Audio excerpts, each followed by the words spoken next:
Common mistake number 4 is you don't ask enough questions. You underestimate how much you really know to open that door and get that business. That's a common mistake.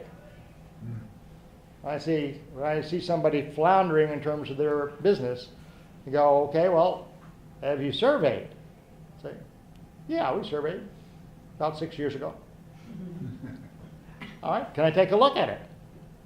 And I take a look at it, and there's several points in it that are technically flawed, but the main thing that I see is that they didn't ask enough questions.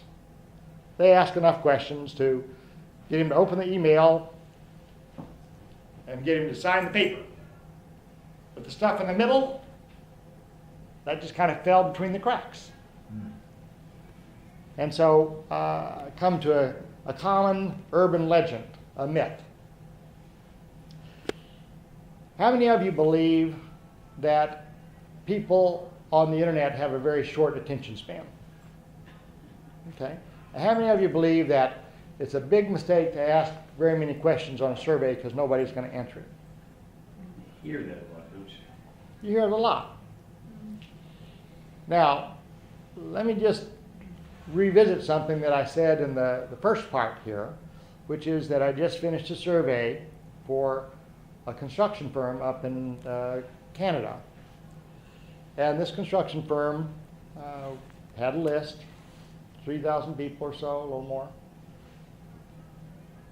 And we sent them 24 questions to 3,000 people. We had over 500 people answered the vast majority of those questions. Now, some of them skipped some of the questions. And some of them we had some skip logic in it, so they weren't asked the questions. But the people that answered up to 24 questions, 24 questions, bang, right without a pause. Now that's kind of different than what you've heard, right? Yes. My first introduction to this was from an old friend of mine named Artie Mirren. Some of you might have heard of Artie. Wrote a great book. But Artie sent me out on the streets of Los Angeles early in my career, and he handed me a survey that had 69 questions on it. And I was sent to Farmers Market with a list of 69 questions. And I took the pack of 69 questionnaires and I threw it at him.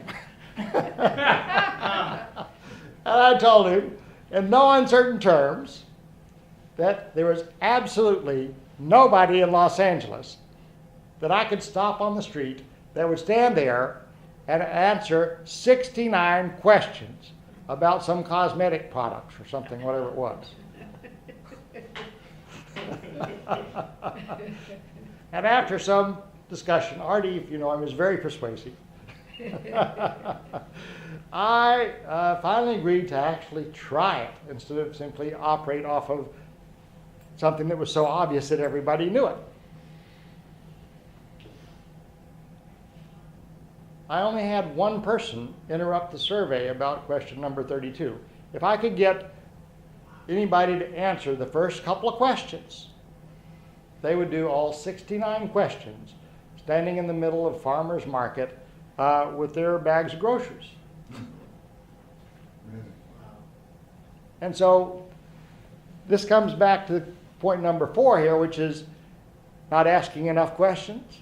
Well, Artie went overboard, as far as I'm concerned. Still to this day, I got it done, but it was a scary proposition. But if you've got a lot of questions that you want to know the answers to, and you're a little bit nervous about it, fine. If you got a big list, I'm working with a group now up in Washington, D.C. That's a lobbying group for natural health care. So the AMA is up there with lots of lobbies and so forth, and so there are a lot of people that are interested in the other side of medicine, the more holistic side. And so I volunteered for the dangerous mission of doing a bunch of survey work for them. And so, in talking with all their board and the people that are involved and so forth, there is some people that are kind of nervous Nellies about, is it okay to ask more than 3 or 4 questions at a time of our public? Or are they going to turn us off and be upset because we burdened them with too much? And so I'll tell them some of these stories, but in the end, if they say, well, let's keep it kind of maybe to 10 questions per survey or something like that, fine. We've got a large enough list that we can ask 10 of these questions, the next 10 questions, the next 10 questions, and so on until 69 questions, and we can get them all answered, and there you go. So there are ways to go at it if there are circumstances that make you a little concerned about over asking your public. But what I found as a surveyor and as somebody that runs surveyors and runs surveys, the hardest thing is not getting people to answer all the questions you have. The hardest thing is to find somebody to talk to. How many of you have tried dialing up people? And what do you get? Voice You get voicemail hell, right? And so you leave a message for this one, a message for that one. How many people you leave messages for typically return the calls? Close to 0. It's close to 0. And in fact, I took the Bill Good course on phone sales or something many years ago. And one of the things that he taught was that when you go on and you dial somebody up, if they say he's not here or he's busy, instead of saying, when is he going to be available? Okay, let him know, I'll call back then, and so forth. What you say is, thank you very much, and hang up and dial the next one. Because the number of people you'll reach by hanging up and dialing the next one and saving that other 30 seconds is far greater than by leaving messages or finding out when he's supposed to be there and calling back. It's a very funny thing. So the difficulty is not so much the number of questions you ask, it's actually getting somebody to open the email, click on the survey and go and do the survey, or to pick up the phone or stop and talk to you and do the survey. That makes sense?